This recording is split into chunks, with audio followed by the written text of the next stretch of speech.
Hey guys, we are in Matthew 9:32 to 34 now. If you haven't seen the last one, you go watch that because these two go together. Okay, it's important. I'm going to show you how here in just a minute, but let's read it first. I'm going to explain a little bit as I go. I'm going to kind of do this a little differently than I do sometimes, or most of the time. I'm going to start and stop just to kind of explain things along the way, just so we don't get really lost and bogged down in the details, so we can get to the good stuff. All right. As they were going away, so as Jesus and his disciples are going away from where? Well, they're now leaving these two blind men that Jesus has healed. These two blind men were following him. They call him Son of David. They come to him in belief that he can heal them. He heals them. Now he's leaving there. It says, as they were going away, behold, a demon-oppressed man who was mute. That can mean usually one of two things. Either one, he just could not speak, or he was deaf and mute. It could be either. We don't exactly know, but it could be. I tend to think that it's both. People who are deaf and mute. So this demon-oppressed man who was mute was brought to Jesus. And when the demon had been cast out, the mute man spoke. I'm going to stop there in the middle of verse 33, and I'm just going to say this. Jesus has healed a leper. Jesus has healed a paralytic boy. Jesus has healed a woman with fever, Peter's mother-in-law. He healed the two demon-possessed men who were a harm to themselves. He healed untold demon-possessed and untold sick people. He healed a paralytic man that was brought to him on a cart. He brought a girl back from the dead. And in the middle of that story, he healed a woman who had an issue of blood for 12 years and was ceremonially unclean. Most recently, he has just healed two blind men. And I do believe that these two stories go together, and I will tell you why. In Isaiah 29:18, these are messianic passages. What that means is it's a passage that foretells about the Messiah, about Jesus, hundreds of years before they took place.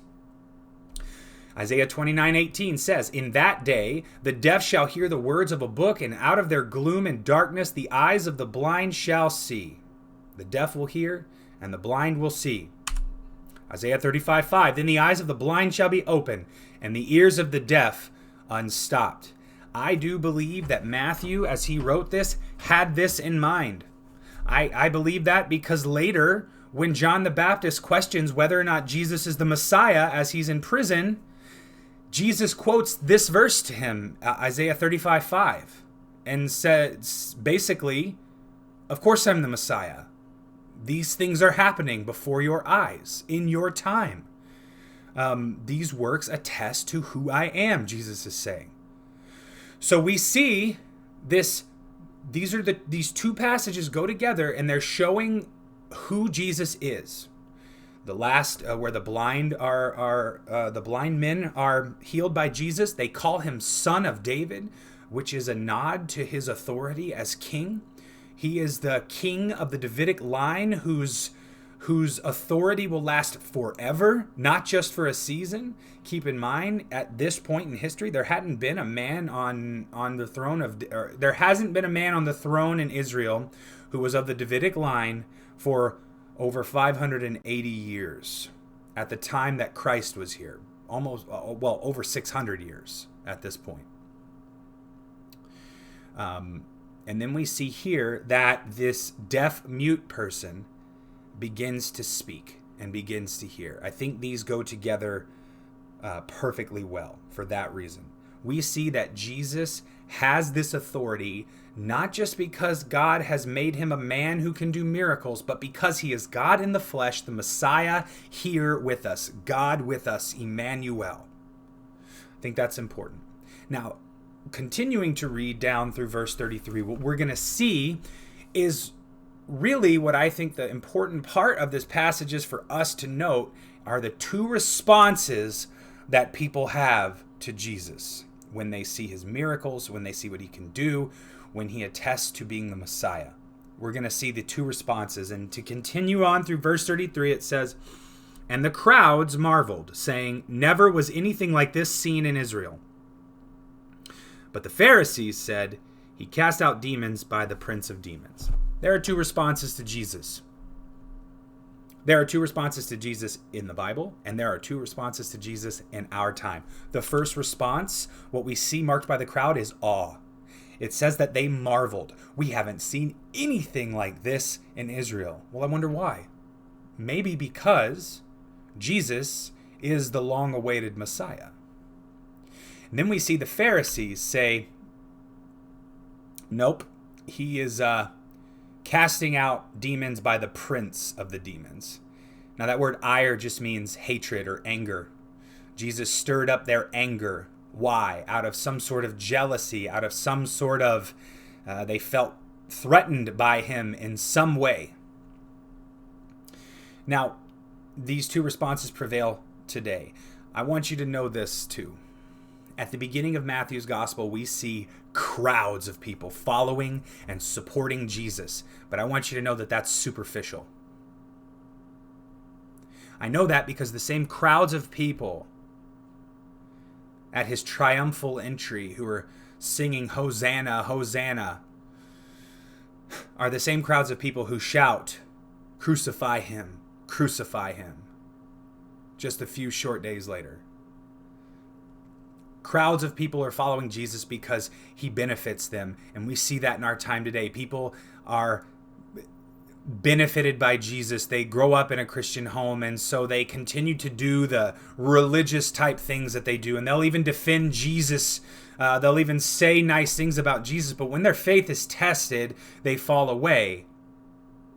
When bad things happen to them, they blame God. And we see all sorts of different responses to Jesus, I guess, that are positive and negative. But when it comes down to it, we are responsible first and foremost for how our response to who Jesus is.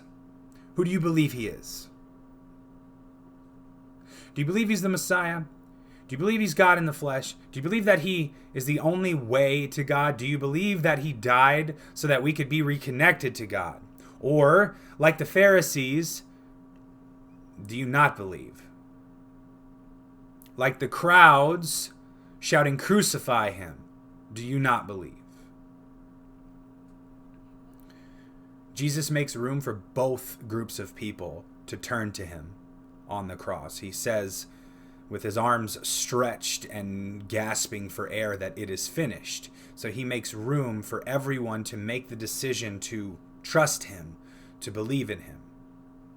So that's the first thing. What are you doing with who Jesus claimed to be, who he proved himself to be? How are you responding to Jesus? A second lesson that I see here is this is really the way that people are going to respond when you evangelize, when you share the gospel with them, when you try to tell them about your faith. Some people will see Jesus and marvel. They will wonder. They will be filled with awe. And hopefully not superficially. And others will be more honest, perhaps, and will just tell you, I don't want any of that. I don't want anything to do with this. I don't believe. Your responsibility is certainly to tell them, but we see this division of people. So as you study this, I think that's what we're supposed to see here. That's the most important thing. I will have another lesson for you guys on Sunday to continue on. We're going to finish up chapter 9. I miss you. I love you. And I hope you stay healthy and safe. And I can't wait to see you again. So take care.